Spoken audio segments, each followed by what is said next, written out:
of the United States and First Lady Melania Trump.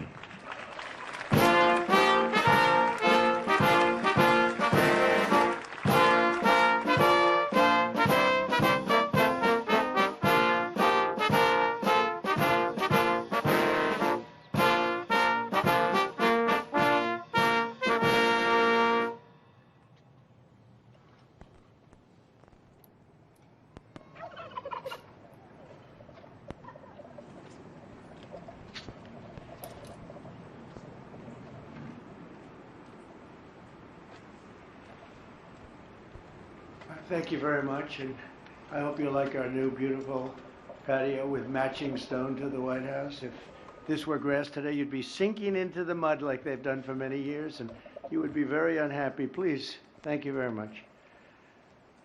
This was a big day. It's a pardon day for a very important beast.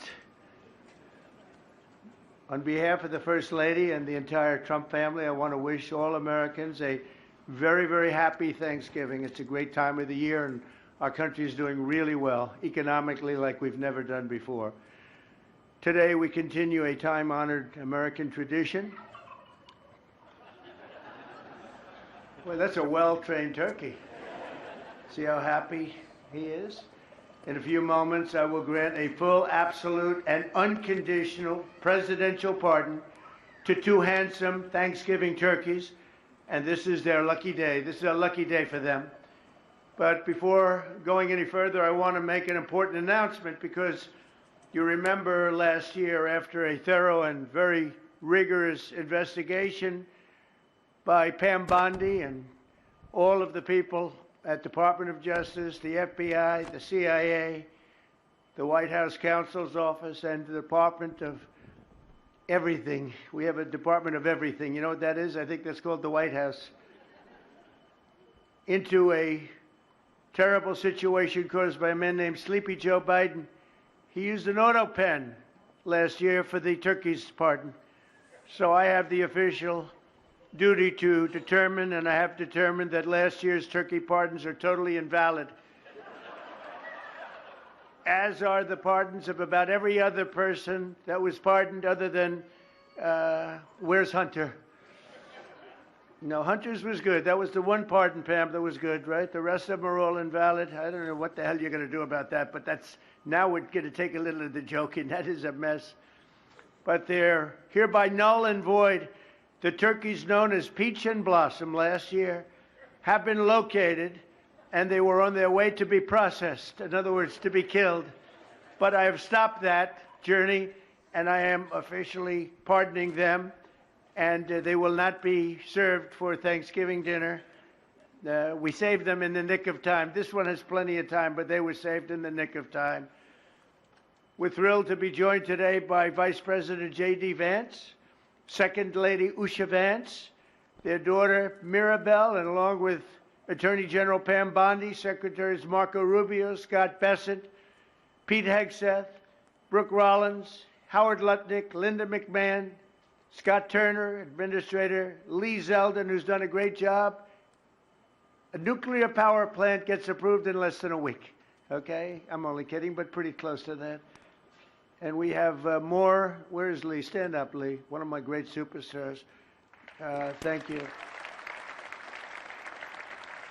It used to take 20 years before you got rejected when you put in an application. Now we're doing them in a matter of weeks, right? And that's why we have the biggest plants anywhere in the world. We're leading in AI. We're leading in everything. Our auto plants are pouring back into our country. Wait till you see the jobs coming with them. But many of them are under construction. But Lee's done a great job in getting those approvals. I appreciate it very much. FBI Director Kash Patel, who's been very busy doing a great job. Also, thank you, Kash. Along with members of, see, you got a following, Kash. Along with members of Congress, and in particular, I want to mention Jason Smith and David Rozier. Where are those two guys? Come on, stand up, fellas. What good people. Jason knows more about the tax code than any living human being. He knows so much, we don't even want to hear about it, right? Too complicated. We're going to make it a simpler code. But we did, in the great big beautiful bill that was just passed, your imprints all over that, and it's amazing. The biggest tax cuts in the history of our country for middle-income people. The biggest tax cuts in the history of our country for middle-income people, and the biggest jobs bill ever passed. And nobody thought we could get that one done. I'm glad. We actually put 4 years, actually probably 8 or 10 years, but we put 4 years worth of material into one great, big, beautiful bill. So that worked out very well, and I want to thank everybody for working on it. JD, that was a great, well, you know, we were going to do it in small bills. We're going to have 18 bills and do it along the process. I'm glad, Scott, that we got it done, because dealing with these Democrats, I think that was our one shot. But we have it all in one great, big, beautiful bill. Thanks as well to the chairman of the National Turkey Federation and the CEO of Butterball. That's a big deal. Jay Jandren. Where's Jay? Thank you. Stand up, Jay. Thank you very much. Along with his wife, Leslie, and their 3 children, as well as the farmer who raised these 2 magnificent birds, Travis Pittman, and Wayne County, North Carolina. I won Wayne County by a lot. That means you had to vote for Trump, I think. I won by 92%. I like Wayne County. They're doing all right, right? And this is like a record-setting turkey that's going to be saved. The turkeys being pardoned today go by the names of Gobble and Waddle. When I first saw their pictures, I thought we should send them, well, I shouldn't say this. I was going to call them Chuck and Nancy. But then I realized I wouldn't be pardoning them. I would never pardon those 2 people. I wouldn't pardon them. I wouldn't care what Melania told me. Darling, I think it would be a nice thing to do. I won't do it, darling. These are 2 of the largest turkeys ever presented to an American president, over 50 pounds each. It's the largest we've ever had. And those are big turkeys. Are they as good as the normal-sized turkey? Better or as good? Do they tend to be a little fatty, maybe? No, he said no. He knows the turkey business. Anyway, despite their size, Secretary Kennedy has formally certified that these are the first ever Maha turkeys. I don't know if I agree with that. These are Maha. In other words, they could be fat, but they're still Maha. They've been fattened on a steady diet of grass, beef, to allow the smoothies and all of the other things that they've been eating for this occasion. This was a really big occasion. But they've eaten every fattening food that you can eat. We wanted to really make them special, and they really are. They're like record-setting. I've never seen a turkey that big before. Are they violent at all? Will they attack as I walk over? Because if they were, I'll stay right up here. But as you know, we're a tough-on-crime administration. We are tough on crime. You know, our border had 0 people coming in for the last 7 months, right? 0. I mean, even I find that hard to believe. They had millions and millions of people pour into our border from prisons, from mental institutions, gang members, drug dealers. They poured in to our country like we were stupid people. We're not stupid people anymore. But nobody's ever seen anything. The job that they've done on the Tom Homan, Kristi Noem, the whole group, the job they've done on the border is almost like a miracle. We have, and the people that make these statistics that said 0, they've said 0 for the last 7 months. It has to be like a few people got in, but they say 0. And they're radical left Democrats to do the scoring. So I can't imagine they did that for us. The truth is, we have no people coming into our country illegally. It's an amazing statistic, and I'm very proud of it. And we have the most people working in the United States today, by far, than we ever had in the history of our country. So those are all good numbers. But instead of pardons, some of my more enthusiastic staffers were already drafting the paperwork to ship Gobble and Waddle straight to the terrorist confinement center in El Salvador. And even those birds don't want to be there. You know what I mean. It was a tough. I'd like to thank the president of that country. They do a rather efficient job. It's got to be the largest prison in history. I've never seen anything like it. And a lot of people are behaving on our streets now. You know, Washington, D.C. is considered a safe zone. This was one of our most unsafe places anywhere in the United States. It is now considered a totally safe city. I won't tell you about murders. We're having murders, like a lot of murders. on a weekly basis. We haven't had a murder in 6 months. And it doesn't sound good even to say that. We haven't had a murder in 6 months. But when you were averaging one and even sometimes two a week, and you haven't had one in 6 months, you can walk with your family down the middle of any street, go to a restaurant, you won't get in. They're opening new restaurants all over, and it's really been a beautiful thing to see. So Washington, D.C. is now a totally safe city, and a year ago it was a criminal mess.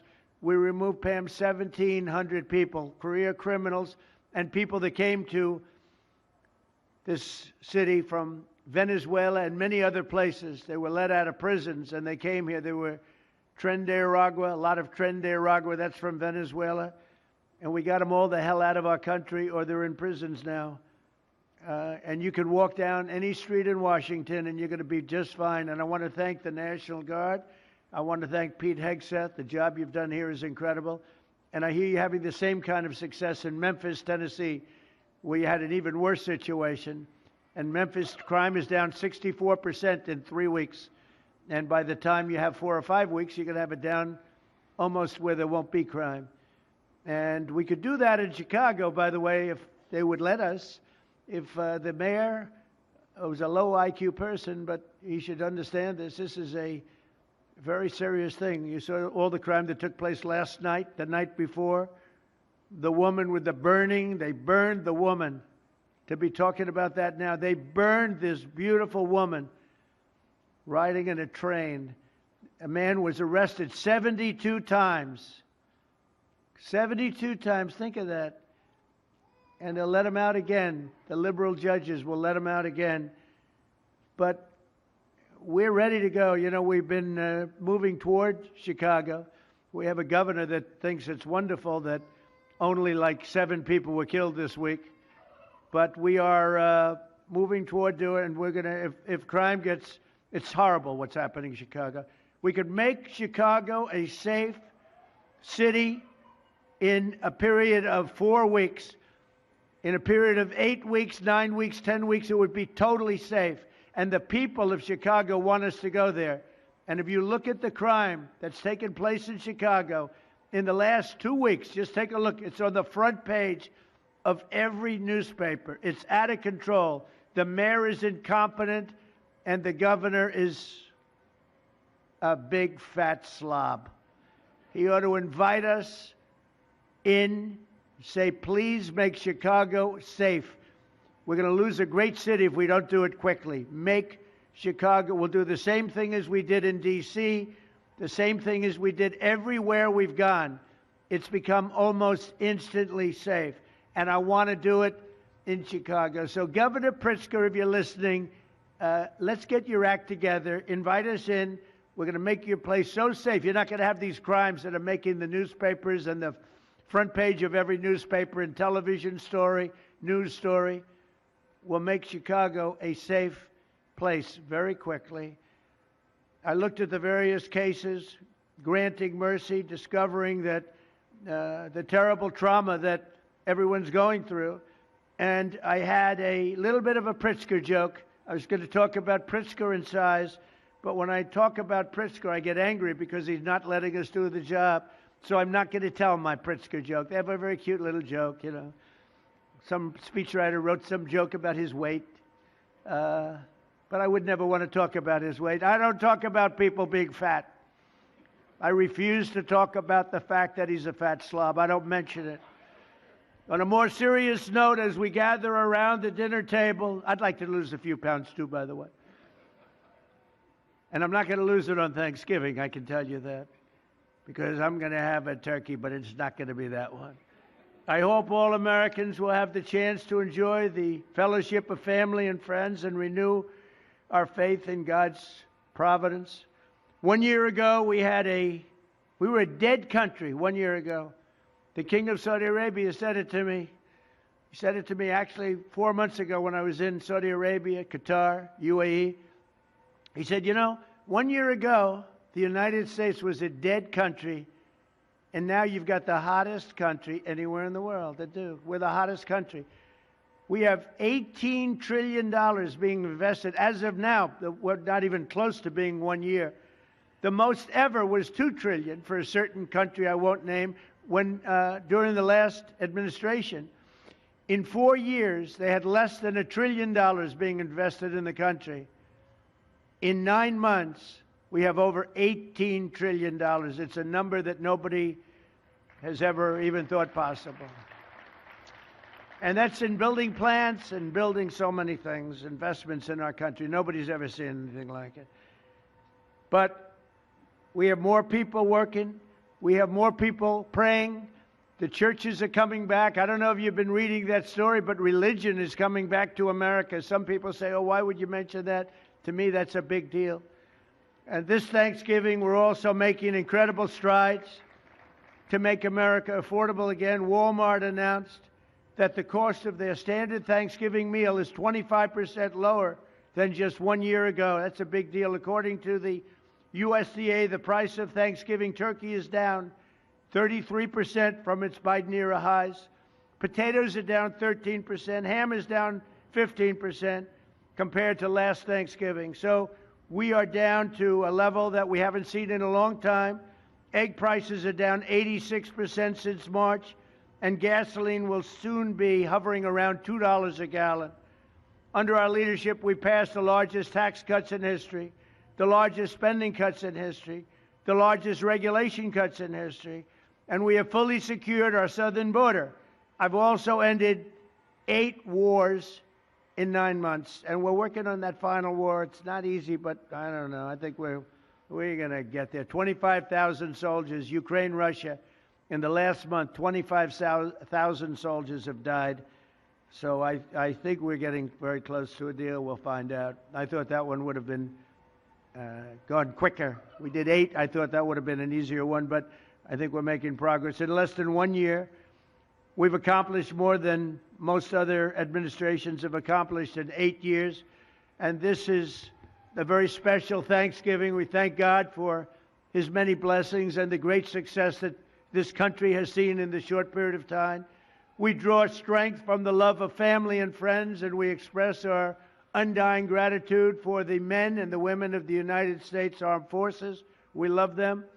We pray that peace and prosperity will continue to bless our land, and together we'll really just keep this great drive going to make America great again. MAGA, I think it's the greatest expression in the history of politics.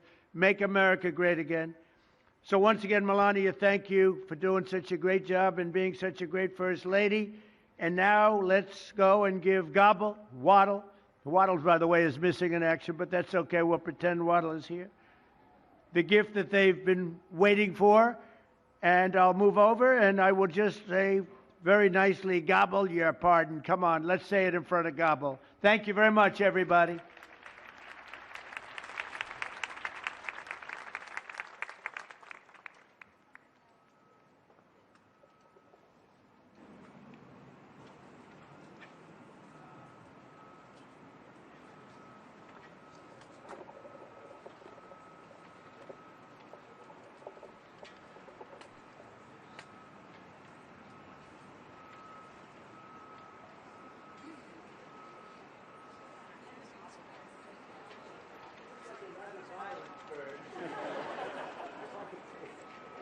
Are you ready?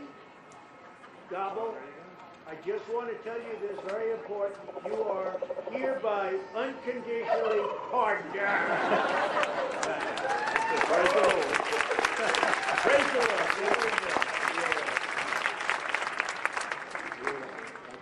Beautiful. That's nice. Who would want to harm this beautiful bird? That's good. That's good. Thank you very much. Fantastic job. Thank you very much. Thank you. Thank you very much, everybody.